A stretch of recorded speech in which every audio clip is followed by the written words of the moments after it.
আসসালামু আলাইকুম রহমতুল্লাহি বারাকাতু। প্রিয় দিনী ভাই ও বোনেরা, আজকের এই হাদিসটা শোনার জন্য অনুরোধ রইল। একদিন হজরত আলী রাদিয়াল্লাহু তাআলা আনহু এর কাছে একজন ব্যক্তি এসে বললেন যে হুজুর, আমার নামাজে মন বসে না। নামাজে দাঁড়াইলে শুধু দুনিয়াবি নানান চিন্তা আসে। হুজুর, আমার এই নামাজ কি আল্লাহ তাআলা কবুল করবে? তখন হজরত আলী রাদিয়াল্লাহু তাআলা আনহু বললেন, না, তোমার নামাজ কবুল হবে না। তখন লোকটা মনে অনেক কষ্ট নিয়ে চলে গেলেন।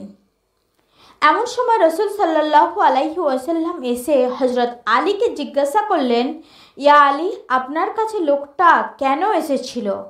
এসে বা কেন দেখি মন খারাপ করে চলে গেলেন? কোনো কিছু কি হয়েছে? আমাকে বলুন। তখন আলী রাদিয়াল্লাহু তাআলা আনহু বললেন, তিনি আমার কাছে জানতে এসেছিলেন যে নামাজে দুনিয়াবি চিন্তা আসলে কি নামাজ হবে কি না। আমি বলেছি, না, তোমার নামাজ হবে না। রাসূল সাল্লাল্লাহু আলাইহি ওয়াসাল্লাম তখন বললেন, ইয়া আলী, আপনাকে আমি একটা চাদর উপহার দিতে চাই, তবে একটা শর্ত আছে। আলী রাদিয়াল্লাহু তাআলা আনহু তখন খুশি হয়ে বললেন, ইয়া রাসূলুল্লাহ, কি শর্ত বলুন, আমি আপনার সকল শর্ত মেনে নেব। বুঝতেই তো পারছেন রাসূল সাল্লাল্লাহু আলাইহি ওয়াসাল্লামের চাদর বলে কথা। তখন রাসূল সাল্লাল্লাহু আলাইহি ওয়াসাল্লাম বললেন, ইয়া আলী, আপনি যদি এই মুহূর্তে 2 রাকাত নামাজ একনিষ্ঠভাবে পড়তে পারেন দুনিয়াবি সকল চিন্তা দূর করে, তাহলে আমি আপনাকে সেই চাদরটা উপহার দেব। আলী রাদিয়াল্লাহু তাআলা আনহু বললেন, এটা তো সাধারণ ব্যাপার। তখন আলী রাদিয়াল্লাহু তাআলা আনহু নামাজে দাঁড়িয়ে গেলেন আর তিনি নামাজ পড়তে শুরু করলেন। এমন সময় তার মনের মধ্যে শুধু ভাবনা চিন্তা আসতে শুরু করলো, আচ্ছা, আমাকে রাসূল সাল্লাল্লাহু আলাইহি সাল্লাম যে চাদরটা দিবেন সেটা কি ফাতিমার চাদর না রাসূলের? আচ্ছা, চাদরখানা দেখতে কেমন হবে? এই সব বিভিন্ন বিষয় নিয়ে ভাবতে লাগলেন। তিনি ভুলেই গেছেন যে দুনিয়াবি চিন্তা নামাজে আনতে রাসূল সাল্লাল্লাহু আলাইহি ওয়াসাল্লাম নিষেধ করেছেন। এর মধ্যে আলীর নামাজ পড়া শেষ। রাসূল সাল্লাল্লাহু আলাইহি ওয়াসাল্লামকে বলতেছেন, ইয়া রাসূলুল্লাহ, আমি আপনার শর্ত মেনেই নামাজ পড়েছি, আমাকে চাদরখানা উপহার দেন। রাসূল সাল্লাল্লাহু আলাইহি ওয়াসাল্লাম বললেন, ইয়া আলী, আপনি কি খুজুর সহিত নামাজ পড়েছেন? অর্থাৎ আপনার নামাজ কি একনিষ্ঠা বা দুনিয়াবি চিন্তামুক্ত হয়েছে? আলী তখন মুচকি হেসে বললেন, না ইয়া রাসূলুল্লাহ, আমি আপনার চাদর নিতে অনেক কিছু ভেবেছি। রাসূল সাল্লাল্লাহু আলাইহি ওয়াসাল্লাম তখন বলতেছেন, আপনার এই নামাজ কি হয়েছে?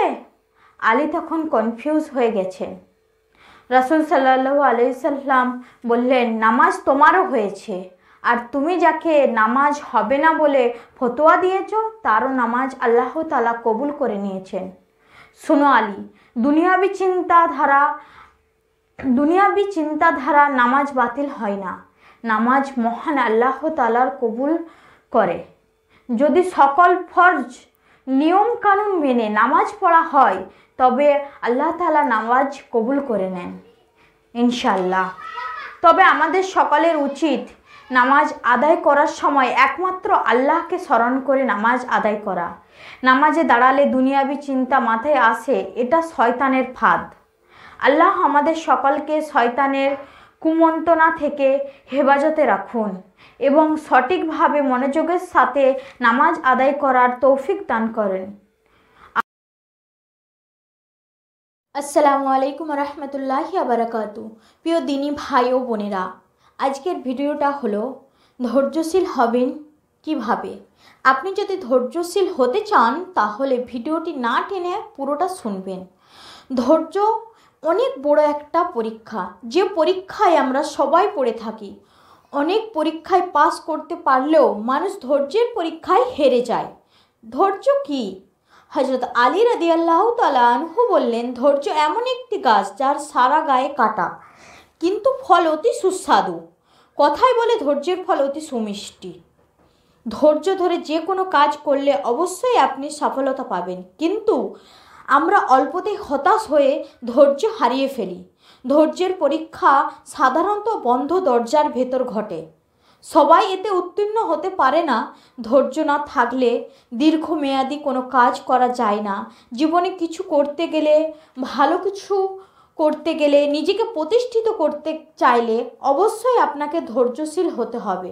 কিভাবে ধৈর্য বৃদ্ধি করা সম্ভব? অতিরিক্ত চিন্তা না করা, সময়ের কাজ সময়ে শেষ করা, অন্যের কথায় বিচলিত না হওয়া, অহেতুক কথা বলা থেকে বিরত থাকা, আল্লাহর কথা বেশি বেশি চিন্তা করা।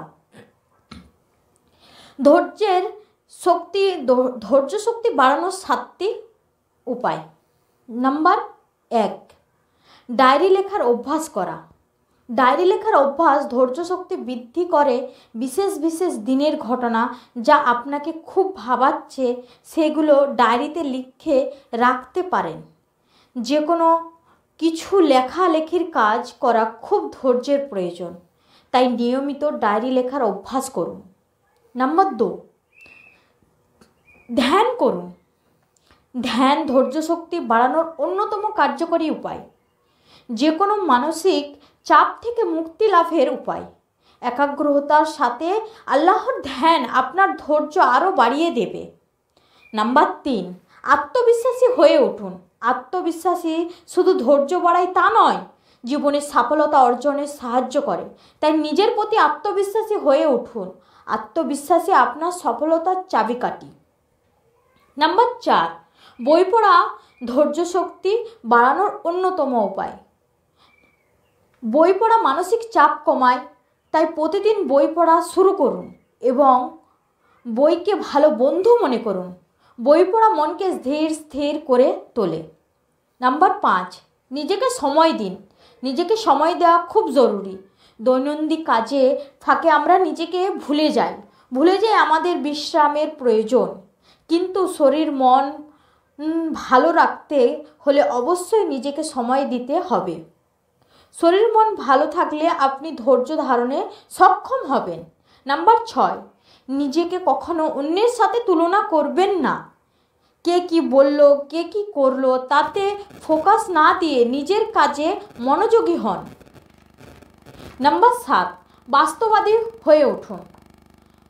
আমরা সবাই জানি বাস্তবতা বড় কঠিন, তাই নিজের সাথে ঘটে যাওয়া কোনো ঘটনা নিয়ে মন খারাপ করবেন না। ভবিষ্যতে যা হবার তাই হবে, এটা পাল্টাবার ক্ষমতা কারণে। এ নিয়ে অতি আনন্দ অথবা হতাশ করে লাভ নাই। তবে চেষ্টা করে যেতে হবে জীবনের কঠিন সময়ে কিভাবে ধৈর্য ধরবেন। যখন সব কিছু নিজের বিরুদ্ধে চলে যায় তখন নিজের প্রতি আত্মবিশ্বাস রাখতে হবে। সময়টা আমার বিরুদ্ধে, তবে আমি চাইলেই পারবো এবং সব কিছু সরল মনে করে নিজের পক্ষে আনতে হবে। সব সময় আল্লাহর প্রার্থনা করতে হবে, হে আল্লাহ, তুমি আমাকে আরও ধৈর্যশীল করে দাও যেন আমি সব পরিস্থিতি সহ্য করতে পারি।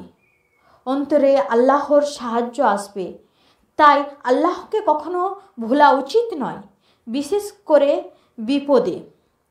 সব পরিস্থিতিতে মাথা ঠান্ডা রাখবেন। মনে রাখবেন, আপনার প্রতিকূল পরিস্থিতিতে নিজের প্রতি আত্মবিশ্বাস হারিয়ে ফেলবেন না। বেশি আবেগী হওয়া যাবে না। কেন ভালো কলেজে ভর্তি হলাম না, কেন সম্পর্কটি টিকলো না, অন্যদের মতো কেন আমি সফলতা অর্জন করতে পারিনি, কেন বিয়ে হচ্ছে না, কেন চাকরি হচ্ছে না। আমাদের সকলের জীবনে এমন একটা সময় আসে যখন আমরা কোনো না কোনোভাবে এই ভাবনাগুলোর সম্মুখীন হয়ে থাকি। জীবনে উঁচু নিচু পথ পাড়ি দিতে গিয়ে ধৈর্য হারিয়ে ফেলি। পৃথিবীর প্রত্যেক সফল ব্যক্তির জীবনের শুরুটা ব্যর্থতা দিয়েই। জীবনে ব্যর্থতা না আসলে সফলতার মর্ম বুঝবেন কিভাবে? মূলত এই কাজ ধৈর্য সহকারে করলেই তাতে সফলতা মিলবে। কিছু কৌশল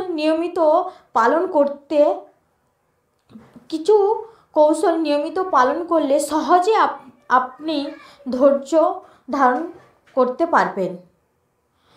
যেমন 5 ওয়াক্ত সালাত আদায় করুন। আল্লাহর ওপর ভরসা রাখতে হবে যে আল্লাহ চাইলে সব সম্ভব। বেশি বেশি দরুদ, জিকির, ইস্তেগফার পড়তে হবে। নিজের প্রতি আত্মবিশ্বাসী হতে হবে। নির্দিষ্ট কাজে ফোকাস দিতে হবে যে এই কাজটা আমাকে করতেই হবে। গীবত, পরনিন্দা, পরচর্চা থেকে বেঁচে থাকতে হবে। টিভি, সিরিয়াল, অশ্লীল ছবি দেখা থেকে বিরত থাকুন। প্রয়োজনে ইসলামিক ভিডিও দেখুন।